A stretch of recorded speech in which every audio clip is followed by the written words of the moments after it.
student, today we are going to discuss about ego defense mechanism. ये बहुत ही important topic है और इसके बारे में बहुत सारे सवाल हर एग्जाम में पूछे जाते हैं। ईगो डिफेंस मैकेनिज्म में ईगो शब्द क्यों ऐड हुआ है, इसके पीछे एक कारण है। ईगो का मतलब होता है रियलिटी, और आप सबको पता है रियलिटी कब मौजूद रहेगी, रियलिटी का एहसास कब रहेगा आदमी को, जब आदमी कॉन्शियस रहेगा। रियलिटी का मतलब क्या है? कॉन्शियसनेस। तो अब इको डिफेंस मैकेनिज्म का मतलब हो गया कि आदमी अपनी कॉन्शियसनेस को बचाने के लिए बहुत तरह की टेक्निक का इस्तेमाल करता है, जिसे हम क्या कहेंगे? ईगो डिफेंस मैकेनिज्म कहेंगे। और ऐसा क्यों करता है? ताकि उसको unnecessary anxiety, stress, tension, worry, इन सारी चीजों से वो बच सके। इसलिए क्या करता है? वो बहुत सारी टेक्निक का इस्तेमाल करता है, और बहुत सारी टेक्निक को अपन कहेंगे ईगो डिफेंस मैकेनिज्म। अच्छा, सबसे पहले ईगो डिफेंस मैकेनिज्म इस शब्द का इस्तेमाल it was used by Sigmund Freud. सबसे पहले इसका इस्तेमाल सिगमुंड फ्रॉइड ने किया था, और उन्होंने बताया कि ये एक अनकॉन्शियस प्रोसेस है। आदमी क्या करता है? अनकॉन्शियसली अपना बचाव करता है, ठीक है, ताकि क्या है, उसकी कॉन्शियसनेस के ऊपर कोई असर नहीं आए और आदमी को अननेसेसरी एंजाइटी, टेंशन, वरी, ये सारी चीजें नहीं हो। तो अपन सब कुछ एक इंपॉर्टेंट डिफेंस मैकेनिज्म आज पढ़ेंगे। उसमें सबसे पहला है सब्लिमेशन।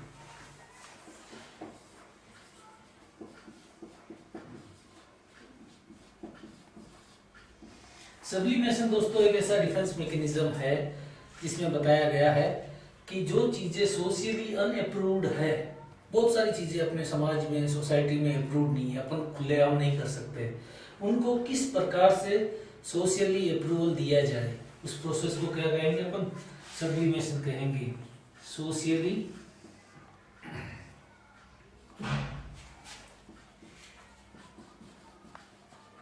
अनअप्रूव्ड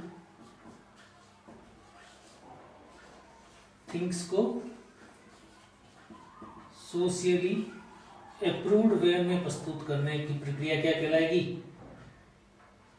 सब्लिमेशन कहलाएगा। बहुत सारी चीजें हैं जो सोसाइटी उसको एक्सेप्ट नहीं करती है, तो उसको किस प्रकार सोसाइटी को एक्सेप्ट किया जाए, ऐसा डिफेंस मैकेनिज्म सब्लिमेशन कहलाएगा। और सब्लिमेशन बहुत ही इंपॉर्टेंट डिफेंस मैकेनिज्म है, क्योंकि जो आदमी सब्लिमेशन का इस्तेमाल करता है वो आदमी मेंटली हेल्दी कहलाता है। तो इसके एग्जाम्पल हम लेते हैं। जैसे एक एग्जाम्पल बताया गया है कि एक बच्चा है जिसका घर पे झगड़ा हो जाता है, तो घर पे झगड़ा होने के बाद में वो जो एग्रेशन है, झगड़े का जो एग्रेशन है, गुस्सा है, वो जाके वो खेल के मैदान पे निकालता है। तो ये क्या है? सब्लिमेशन है, क्योंकि वो घर वालों पे गुस्सा नहीं निकाल सकता। घर वालों पे गुस्सा निकालेगा तो सोसाइटी उसको अप्रूव नहीं करेगी, इसलिए वो क्या करता है? उस गुस्से को अप्रूव्ड वे में प्रस्तुत करता है। उसको क्या करता है? अप्रूव्ड वे में, मतलब जो चीजें सोशली अनएक्सेप्टेबल है या अनअप्रूव्ड है, उसको सोशली एक्सेप्टेबल या सोशली अप्रूव्ड वे में प्रस्तुत करना ही सब्लिमेशन कहलाएगा। जैसे एक और एग्जांपल बताता हूँ आपको मैं, कि महाकवि तुलसीदास जी थे, उनको अपनी पत्नी से बहुत प्यार था, और पत्नी से बहुत प्यार का मतलब है कि इतना प्यार था कि वो 24 घंटे पत्नी के प्रेम में ही खोए रहते थे। तो समाज इसको पसंद नहीं करेगा, समाज इसको अप्रूव नहीं करेगा, तो उन्होंने क्या करा? जितना प्यार वो पत्नी से करते थे उसको प्रभु प्रेम में लगा दिया। आप भगवान से तो भक्ति कर सकते हो, लेकिन अपनी पत्नी से 24 घंटे प्यार नहीं कर सकते, है ना? तो उन्होंने वो जो प्यार था, पत्नी प्रेम को प्रभु प्रेम में कन्वर्ट कर दिया और रामचरितमानस की रचना कर दी। That is sublimation. मतलब जो चीजें सोशली अनएक्सेप्टेबल है, अनअप्रूव्ड है, उनको सोशली एक्सेप्टेबल या अप्रूव्ड वे में प्रस्तुत करना ही सब्लिमेशन कहलाएगा दोस्तों। इससे रिलेटेड एक सवाल आया हुआ है DSSP 2015 में, और उसमें सवाल पूछा था, ये defence mechanism that allows to convert our unacceptable behavior into a acceptable form is। सीधा सीधा पूछा गया है कि ऐसा कौन सा डिफेंस मैकेनिज्म है जिसमें कि आदमी अनएक्सेप्टेबल चीजों को एक्सेप्टेबल वे में प्रस्तुत करता है। पहला ऑप्शन था इंटेरोजेक्शन, दूसरा था सब्लिमेशन, तीसरा था प्रोजेक्शन, चौथा था डिस्प्लेसमेंट। इंटेरोजेक्शन क्या है? इंटेरोजेक्शन में बताया गया कि आदमी है जो कुछ चीजों को कुछ टाइम के लिए अपना लेता है, तो इंटेरोजेक्शन होगा नहीं। जैसा मैंने आपको बताया कि सब्लिमेशन में अपन क्या करते हैं, अनअप्रूव्ड को अप्रूव्ड वे में प्रस्तुत करते हैं, अनएक्सेप्टेबल को एक्सेप्टेबल वे में प्रस्तुत करते हैं, तो सब्लिमेशन ही सही होगा। फिर भी अपन तीसरे ऑप्शन पे जाते हैं, प्रोजेक्शन। प्रोजेक्शन में क्या होता है कि आदमी अपनी गलती को किसी और पे थोप देता है, अपनी गलती के लिए किसी और को दोषी करार देता है, तो वो भी नहीं होगा। डिस्प्लेसमेंट में क्या करता है कि ट्रू टारगेट से अनदर टारगेट की तरफ फीलिंग को ट्रांसफर कर देता है। ठीक है दोस्तों, तो ये सवाल डीएसएसबी 2015 में आया था। नेक्स्ट डिफेंस मैकेनिज्म अपन पढ़ेंगे, वो है प्रोजेक्शन। जैसा मैंने अभी आपको बताया, प्रोजेक्शन क्या है, ये आदमी क्या करता है, अपने आप को टेंशन, वरी, स्ट्रेस से बचाने के लिए अपनी गलतियां किसी और पे थोप देता है, किसी दूसरे लोगों को प्रोजेक्ट कर देता है, वो प्रोजेक्शन कहलाएगा। ताकि क्या है, उसको कोई अननेसेसरी एंजाइटी, टेंशन, वरी नहीं हो, वो प्रोजेक्शन कहलाता है दोस्तों। ठीक है, प्रोजेक्शन से रिलेटेड भी सवाल एक आरपीएससी 2012 में आया हुआ है, और उसमें पूछा गया था कि which defence mechanism the person transfer his anger on other. ऐसा कौन सा डिफेंस मैकेनिज्म है जिसमें आदमी अपनी एंगर को ट्रांसफर कर देता है, और उसमें था कन्वर्जन, पहला ऑप्शन था कन्वर्जन, दूसरा था डेल्यूशन, तीसरा था प्रोजेक्शन, चौथा था रिप्रेशन। कन्वर्जन तो होगा नहीं, क्यों नहीं होगा, क्योंकि कन्वर्जन में आदमी क्या करता है, अपनी इमोशन को फिजिकल सिम्टम्स का रूप दे देता है, कन्वर्ट कर देता है, तो यहाँ पे ऐसा कुछ हो नहीं रहा है। डेल्यूजन एक थिंकिंग डिसऑर्डर है, डिफेंस मैकेनिज्म है ही नहीं, तो वो भी नहीं होगा। ठीक है, तीसरा है प्रोजेक्शन। प्रोजेक्शन ही एक ऐसा डिफेंस मैकेनिज्म है जिसमें आदमी क्या करता है, अपनी एंगर को किसी और पे ट्रांसफर कर देता है। और रिप्रेशन होगा नहीं, क्योंकि यहाँ पे कोई वो चीजों को दबा नहीं रहा है। ठीक है, तो प्रोजेक्शन सही आंसर रहेगा। इसके बाद में बताया गया है जो तीसरा डिफेंस मैकेनिज्म है, वो है रिग्रेशन।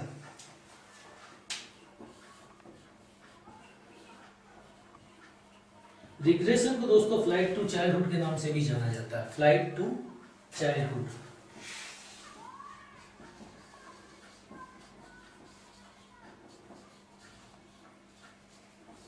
एक ऐसा डिफेंस मैकेनिज्म है कि जब कभी भी जनरली बच्चों में देखा गया है, या आदमी जब बीमार हो जाता है तो अपने को रिग्रेशन देखा जाता है। आदमी है जो इमेच्योर वे में बिहेव करता है, आदमी एक अर्ली डेवलपमेंट स्टेज में चला जाता है।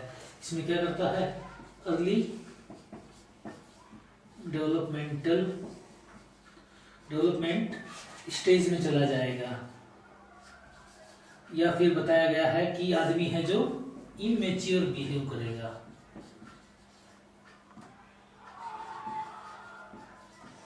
ठीक है, तो रिग्रेशन एक ऐसा डिफेंस मैकेनिज्म है जिसमें आदमी क्या करता है, अर्ली डेवलपमेंट स्टेज में चला जाता है या फिर इमेच्योर बिहेव करता है। जैसे बताया गया है कि एक बच्चा है एडोलेसेंट, वो बीमार पड़ जाता है तो वो अपने से छोटी एज के बच्चे की तरह व्यवहार करने लग जाता है, वो रिग्रेशन है। इमेच्योर बिहेव का मतलब है यहाँ पे कि बच्चे की तरह बिहेव करना। जैसे आपने देखा है कि आदमी जब बीमार होता है, आपने हॉस्पिटल में देखा होगा बहुत सारे पेशेंट जो एडमिट है, वो उनको देखा होगा तो उनका सोने का जो पोस्चर है वो एक फीटल पोजीशन की तरह, जैसे छोटा बच्चा कैसे सोता है ठीक उसी प्रकार से पेशेंट है जब बीमार हो जाते हैं तो वो फीटल पोजीशन धारण कर लेते हैं, वो रिग्रेशन है दोस्तों। ठीक है, इसके बाद में इससे रिलेटेड भी सवाल एग्जाम में पूछे गए हैं। जैसे एम्स पटना 2013 में आया था, आरपीएससी 2009 में आया हुआ एक सवाल आया था, when a person revert to an infantile और चाइल्डिश लेवल ऑफ बिहेवियर। जब आदमी इन्फेंटाइल या चाइल्डिश लेवल के बिहेवियर में चला जाता है तो उसको क्या कहेंगे। तो ऑप्शन में उस टाइम बताया था, पहला ऑप्शन था सप्रेशन, क्या उसे सप्रेशन कहेंगे, या उसको रिप्रेशन कहेंगे, या उसको रिग्रेशन कहेंगे, या उसको सब्लिमेशन कहेंगे। सप्रेशन होगा नहीं, क्योंकि सप्रेशन में क्या होता है, आदमी वॉलंटरली चीजों को भूल जाता है, वो जानबूझ के चीजों को भूलने की कोशिश करता है। यहाँ पे ऐसा कोई बात नहीं हो रही है। रिप्रेशन नहीं होगा, इनवॉलंटरी भी चीजों को भूलने की कोशिश नहीं कर रहा है, इसलिए रिप्रेशन नहीं होगा। रिग्रेशन में अपन ने बताया है कि फ्लाइट टू चाइल्डहुड है, अर्ली डेवलपमेंट स्टेज में चला जाता है, इमेच्योर वे में बिहेव करता है, तो रिग्रेशन ही सही होगा दोस्तों। सब्लिमेशन भी नहीं होगा, क्योंकि सब्लिमेशन में आपको ऑलरेडी बता चुका हूँ कि अनअप्रूव्ड चीजों को अप्रूव्ड वे में प्रस्तुत करना ही है। ठीक है, इसके बाद में एक और इम्पोर्टेंट डिफेंस मैकेनिज्म है जिसका नाम है इंटेलेक्चुअलाइजेशन। इंटेलेक्चुअलाइजेशन क्या है? इंटेलेक्चुअलाइजेशन का मतलब है कि आदमी अपनी कोग्निटिव एबिलिटी का इस्तेमाल करके, आदमी अपने इंटेलेक्चुअल पावर का इस्तेमाल करके इसमें क्या करता है? इंटेलेक्चुअल पावर का इस्तेमाल करके अननेसेसरी टेंशन, एंजाइटी, वरी से बच जाता है। जैसे एक एग्जांपल बताता हूँ। अभी एम्स 2017 में एक सवाल पूछा था कि एक लेडीज है जिसका घर पे झगड़ा हो गया है और वो जब ऑफिस जाती है तो उसके बिहेवियर से ऐसा नहीं लगता है कि उसका घर पे झगड़ा हुआ है। मतलब उसने क्या करा कि जो इमोशन है, अपने रियल इमोशन, उसको अपने इंटेलेक्चुअल पावर से दबा दिया, रियल इमोशन को बाहर ही नहीं आने देती और एकदम नॉर्मल वे में बात करती है, तो वो इंटेलेक्चुअलाइजेशन है। एक और एग्जांपल बताता हूँ मैं आपको कि एक आदमी है जिसने एक भयानक एक्सीडेंट देखा है और वो उस एक्सीडेंट के बारे में इतना नॉर्मल वे में बताता है जैसे कि कुछ हुआ ही नहीं हो।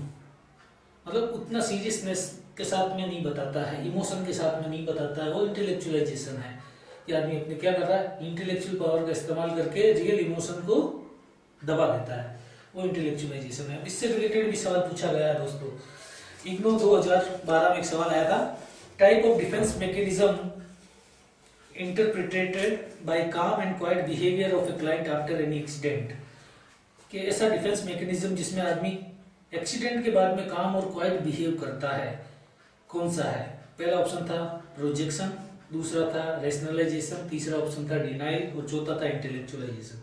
प्रोजेक्शन होगा नहीं, क्योंकि आपको पता है प्रोजेक्शन में क्या होता है? आदमी दूसरों को ब्लेम करता है, यहाँ पे ऐसी कोई बात नहीं हो रही है। रेशनलाइजेशन नहीं होगा, यहाँ कोई रेशनल नहीं दे रहा है। डिनाइल भी नहीं होगा क्योंकि यहाँ कोई मना नहीं कर रहा है। तो इंटेलेक्चुअलाइजेशन होगा क्योंकि आदमी क्या कर रहा है? एक्सीडेंट होने के बाद में भी एकदम क्वाइट है, काम है, तो मतलब इंटेलेक्चुअल पावर का इस्तेमाल करके आदमी अपने आप को शांत रखता है। ठीक है, तो वो इंटेलेक्चुअलाइजेशन ही होगा। तो इंटेलेक्चुअलाइजेशन को अपन राइट आंसर करेंगे। उसके बाद में बताया गया है रेशनलाइजेशन। जैसे कि नाम से ही अपने को पता चल रहा है, रेशनलाइजेशन का मतलब क्या है? इसमें आदमी क्या करेगा? रेशनल देगा, तर्क देगा। रेशनल मतलब क्या होता है? तर्क। इसमें आदमी क्या करता है? अननेसेसरी एंजाइटी, टेंशन से बचने के लिए तर्क देता है। और ये इसका दूसरा नाम है सोर ग्रेव्स रिएक्शन।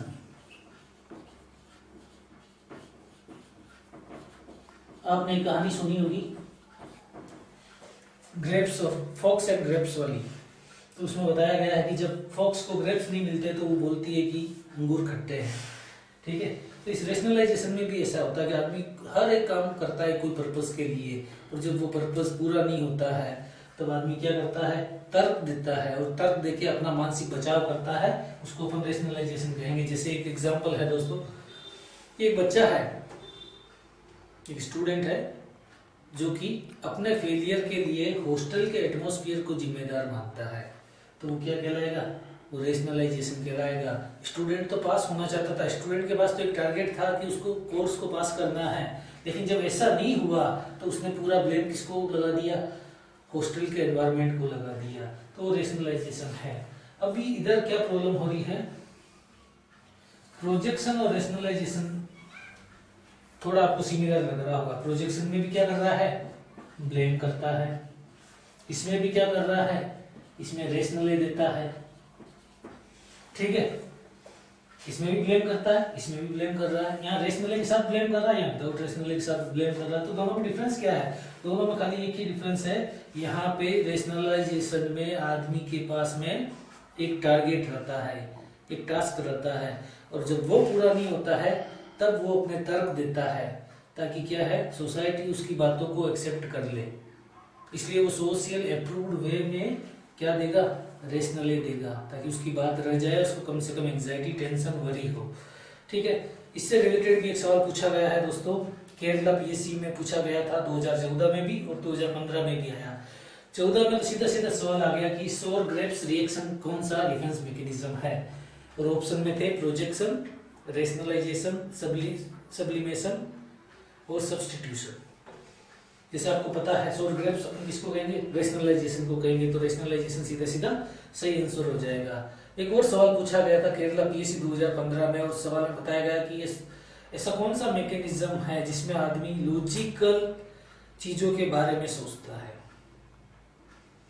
ठीक है, मैं आपको पढ़ के बता देता हूँ। The mental mechanism where there is a finding logical reason for the things one wants to do, है ना। रेशनलिटी का मतलब ही लॉजिकल रीजन है दोस्तों, ठीक है ना। तो ऐसा कौन सा डिफेंस मैकेनिज्म है जिसमें लॉजिकल रीजंस लगाता है, वो है रेशनलाइजेशन। इसमें ऑप्शन थे इंटेरोजेक्शन, दूसरा था प्रोजेक्शन, तीसरा था ट्रांसफरेंस और चौथा था रेशनलाइजेशन। इंटेरोजेक्शन मैंने आपको बताया कि इंटेरोजेक्शन क्या है, कुछ पर्टिकुलर टाइम के लिए किसी और की बिलीफ, किसी और को कॉपी करना है, ठीक है। प्रोजेक्शन क्या है, अपनी गलतियों के लिए किसी और को जिम्मेदार ठहराना, तो वो भी नहीं होगा। ट्रांसफरेंस क्या है, ट्रांसफरेंस का मतलब है कि अपने इमोशन किसी और में ट्रांसफर कर देना, ठीक है, तो वो भी नहीं होगा। रेशनलाइजेशन ही एक ऐसा डिफेंस मैकेनिज्म है जिसमें आदमी लॉजिकल रीजन देता है अपने आप को, ताकि क्या है, सोसाइटी उसको सोशली अप्रूव्ड कर दे, ठीक है। तो आज की क्लास में दोस्तों इतना ही। आज अपन ने पढ़ा है सब्लिमेशन, प्रोजेक्शन, रिग्रेशन, इंटेलेक्चुअलाइजेशन और रेशनलाइजेशन। आगे की क्लास में अपन कुछ और इम्पोर्टेंट डिफेंस मैकेनिज्म के बारे में पढ़ेंगे। आगे की क्लासेस को देखने के लिए हमारा चैनल को आप जितना ज़्यादा हो सके उतना ज़्यादा सब्सक्राइब करें, हमारे वीडियो को लाइक करें, शेयर करें। Thank you.